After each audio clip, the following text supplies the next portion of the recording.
What's going on, guys? In today's video, we're going to talk about the dot product. Before we start and look into these examples over here, let's look at the different forms of the dot product. So at the top over here, it says A dot B equals to the magnitude of A multiplied the magnitude of B multiplied by cos theta. That over there is called the geometric form of the dot product. Coming back to the bottom, A dot B, we have over here, this is the component form of a dot product, which is, so we have vector A, which is A1, A2, A3.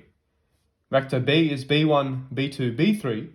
When we take the dot product of that, we get A1, B1 multiply the X components plus the Y components, A2, B2, plus the Z components, or in this case, A3, B3.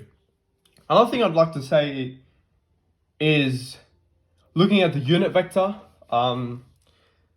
which will help us do the examples over here, which is, so any unit vector, if we talk about any of them, we can say that it's, the unit vector is the vector divided by the magnitude of that vector. That is the unit vector. So let's go in example number 1 over here. It says, given vectors x, which is negative 2i minus j minus k, and vector y, which is I plus 2j minus k, just find unit vector x, okay, and find the angle between the two vectors. So we'll start with EG1A. EG1,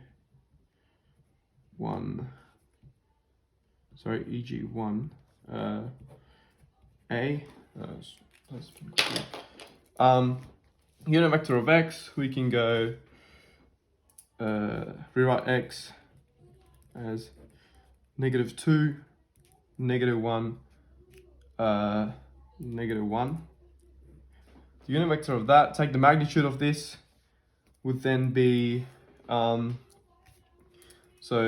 magnitude of x, or vector x, in this case is square root of 2 squared, which is 4, plus 1 squared is 1, which is 5, plus 1, which is 6. So 4 plus 2, which will then be root 6. So that's the magnitude of x. Now, we write the unit vector, would then be root 6 upon 6, brackets, minus 2i minus j minus k. So that is how you do A. Now we're going to B over here. Find the angle between the two vectors.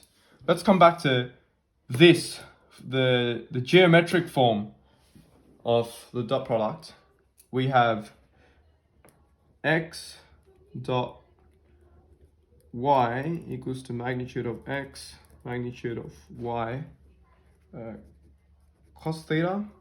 So we can rewrite this as cos theta, dot product of this, x dot y would give me 2 times 1, which is negative 2.